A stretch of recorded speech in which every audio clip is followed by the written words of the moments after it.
Ladies and gentlemen, the 11th president of Wayne State University, Allan Gilmour.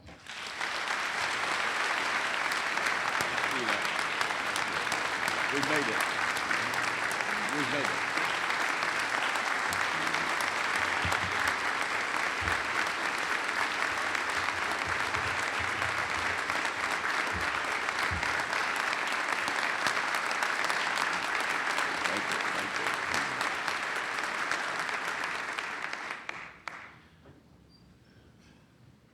Thank you, Governor Abbott. Thank you for that ovation. I'm reminded of the old story, a standing ovation is a chance to do two things. Number one, stretch, and number two, adjust your underwear.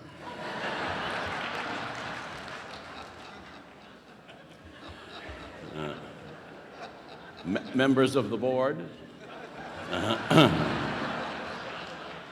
emeritus members, distinguished guests, thank you for your comments. Professor Moratti, thank you for being here. Thank you for your comments. Provost Brown, thank you for running this thing today. Students and faculty and staff and alumni and distinguished guests and friends of Wayne State, again, thank you for being here today. I'm honored by your presence and by the trust you have placed in me. It is good that so many of us are here together, because this day is not about just one person. It's about many people. People who teach, people who learn, who discover, members of our alumni who occupy every walk of life and every corner of the world, leaders of our country and city and state, people in this room, and others not here, but connected to this great enterprise. Today we celebrate the inauguration of a president, but this day is much more. In many ways, it is the celebration of a university. Inaugurations are full of tradition and ritual. A cynic might think that all this is unnecessary. But tradition and ritual are important. They bring us together. They bind us with our history, and they give us something precious in our busy lives. A brief moment to pause and think about who we are and why we're here, where we've come from, and where we're heading. Wayne State University in some form has been here for nearly 150 years. The world of 1868, the year of our founding, is a world beyond living memory. We would not recognize it. We know from history what that world was like, and we know all the change that has taken place since. And through all of that change, technological and political, social and demographic and economic, Wayne State has been here, growing, changing, fulfilling its mission to discover knowledge and pass that knowledge on.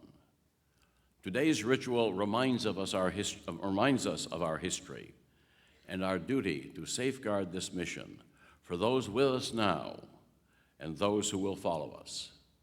Today, it is our turn. We should never underestimate the importance of this duty. What we do here changes lives and changes the world, and this isn't a cliche, and never let it become one. Not in our conversations, not in our society, and most importantly, not in our hearts. All honest work has within it nobility, but what we do here is different. It is a higher calling. This is why we do what we do. In my career, I've always found it helpful to understand numbers. I call myself a recovering financial officer. Numbers are objective. Numbers can measure inputs and outputs, tell us if we're on track, or warn us of problems. But I've also learned that some of the most important things can't be measured. Ideas, inspiration, wonder, discovery. They defy measurement, but they're at the heart of what we do here. Higher education is often called complex, with its technology and research, its buildings and organization, its faculty and staff and students, but the essence is simple. It starts with one of the most basic human needs, the need to know, the desire to understand something just because we're curious, the pursuit of knowledge for its own sake.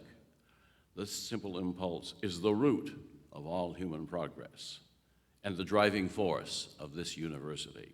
This is why we do what we do. We should keep this in mind when people describe a university education as training, or suggest that we focus only on subjects that will pay off in the job market. This sort of thinking will produce some well-trained specialists, but at what cost? Universities don't exist just to prepare people for the world of work. They exist to prepare people for the world, with the ability to think beyond the confines of a narrow field of study, with the ability to see connections and correlations and patterns across many subjects, with the guts to ask questions, the tenacity to find answers, the wisdom to make decisions, and maybe, just when we need it, the genius to see things as they can be rather than as they are. We live in a world that seems more and more to glamorize ignorance, that encourages idle consumption rather than active curiosity, where pop culture sneers at intellectual elitism, or the pursuit of knowledge, as a waste of a good time. In such a world, our job is to nurture intellectual restlessness, to stand against this tide of pseudo-cultural nonsense. This is worth getting up in the morning for, and this is why we do what we do. And how do we do this? With balance. It's not all books and facts and numbers, and it's not all pondering and daydreaming. It's both. Inspiration is hard to plan and harder to teach. So we start with what is known, the foundation, the facts, the numbers. This is a lot of work, but there's no way around it, because without this preparation, there's less chance for inspiration. Louis Pasteur said, "Chance favors the prepared mind." This prepared mind is the fertile ground for imagination and new ideas. It needs some cultivating, some poking and prodding, and it needs the luxury of time to think and search and dream. These activities are often seen as wasteful. Universities don't teach courses in dreaming, but great teachers understand its value. I'm sure they prefer it not to happen in their classrooms. But they do know that when this inspiration takes place, when eureka happens. Albert Einstein seemed to know it when he said, "I have no talents, I'm only passionately curious." In some ways, higher education and this sort of thinking is being challenged right now.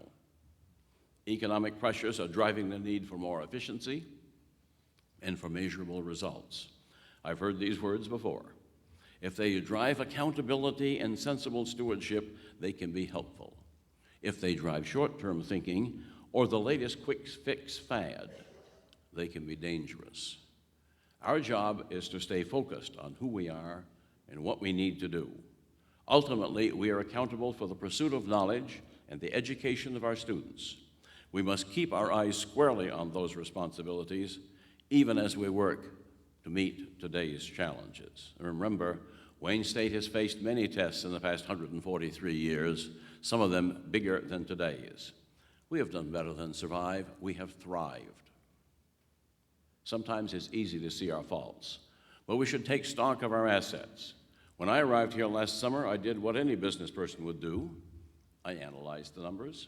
I asked a lot of questions. I read a lot of reports. I dug in to try to get a real sense of the place, while I was still able to bring an outsider's perspective. It was easy to tally up the issues facing us. We're a big place with a lot going on, and there are always places to improve. But I found far more than problems. I found a vibrant university full of the intellectual restlessness and curiosity that is the heart of any great institution, with activities that stretch from the labs to the athletic fields, from the stage to the studios, from Detroit to the world. I found a relentless pursuit of knowledge. We call ourselves a research university. But that term feels generic in relation to the enthusiasm I have felt from faculty and students all across this campus to know. It was Bernard Baruch, a businessman and financier from the last century who said, and I quote, "Minions saw the apple fall, but Newton asked why." We ask why. We don't just teach from the books, we write the books. I found a university that steadfastly maintains high academic standards, despite the pressure of outside influence. I found a university that graduates thousands of students each year, most of whom lead successful lives right here in Michigan. I found a university that is a crossroads of people and cultures, a microcosm of the real world. Diversity isn't a slogan here, it's reality. I found a university that's not afraid of a challenge and will face it with the toughness and grit and pride that are hallmarks of its hometown. I found a university that's deeply connected with its community, the people, the businesses, the culture, the economic development. I found a university with the problems of any big organization, but with the will to pursue excellence. These are the ingredients of greatness, and the combination of all of these makes us unique. We're not like other universities. We should celebrate this uniqueness and let it take us as far as we can go.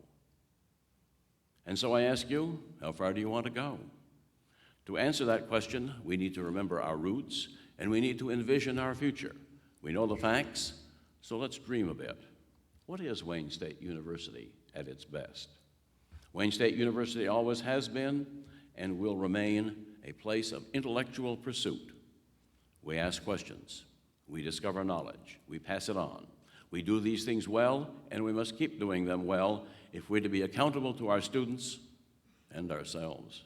We don't just teach, and we don't just do research, we do both, and the combination makes us better. Wayne State University is in Detroit, and we're here to stay. Our extension centers and our online programs extend the boundaries of our campus, but we are part of this city, and this city is part of us. This fact alone makes us unique, and it provides students with a unique education.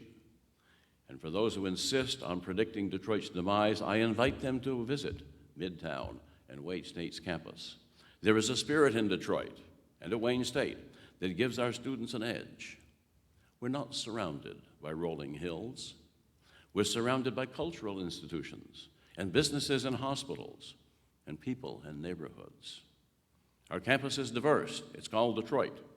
Our classrooms extend beyond our buildings and labs to the real world around us. Our research has practical applications in healthcare and businesses. Our educational programs spill out into the community. When students leave here, they have academic credentials, but they have real-world credentials too. They can apply book smarts and street smarts. Employers tell us our alumni are ready to hit the ground working. They show initiative. They think for themselves. They solve problems. They can spot an open parking spot 500 yards away.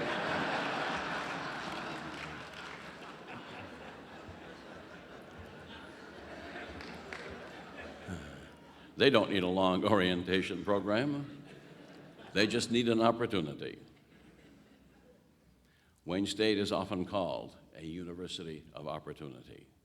Well, let's define this term.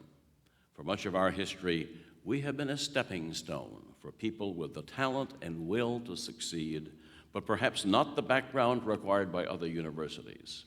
One of the pleasures of this job is speaking with alumni, and I never hear of stories that begin with, "If not for Wayne State, I could never have," and finish with a personal story of hard work and eventual success.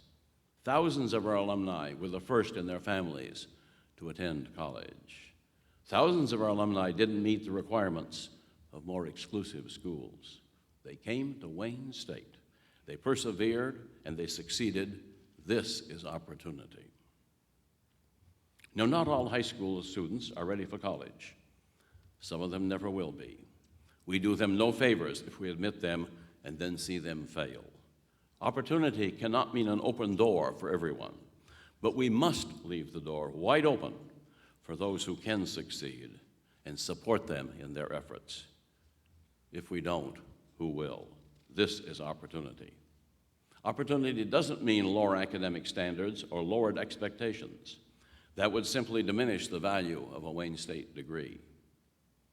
Opportunity does mean the chance for a wide range of students to get an excellent education at a first-rate research university. It means that our students from our neighborhood study with students from all over the world. It means the chance for students to experience the world before they're thrown into it. That's what we mean by opportunity. And yes, Wayne State is and will continue to be a university of opportunity. We really know what we are, don't we? We're an academic institution dedicated to teaching and research. We are a diverse community of faculty, staff, and students from down the street and across the globe. We share the spunk and spirit of Detroit and refuse to be cowed by the naysayers. We give our students an experience that blends the academic rigor of a research university with the readiness that comes from living in the real world. We should stand up and be proud of all these things. This is Wayne State University. But is that enough? Are we satisfied? Are we still hungry? Have we reached our potential? Or have we just reached a plateau? We're a great institution, but with any great endeavor, there is always more we want to do. It's tempting to paint a grand new vision for the next century, but we must be true to who we are, be great at what we are. And before we look too far down the road, there are things we need to do in the near future. First, we will get through this financial problem coming from reduced state appropriation. It won't be easy. We've been working hard on this, and now we're about to start the really hard work of deciding how to allocate fewer resources. Next, we have some things that we need to fix in our own house, fewer resources or not. Graduation and retention rates, student service, eradication once and for all of the Wayne way.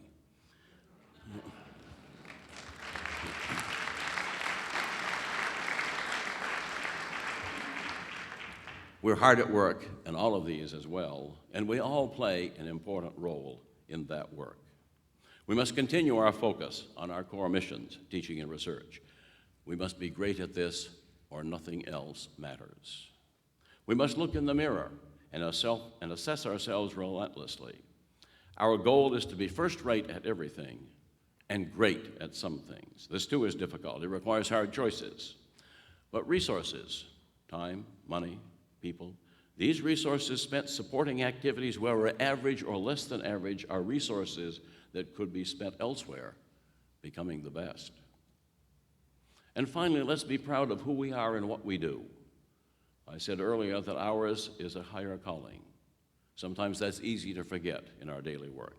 It can start to feel like business as usual, but what we do is not business as usual. It certainly isn't to our students, who count on our best, and therefore it can't be for us.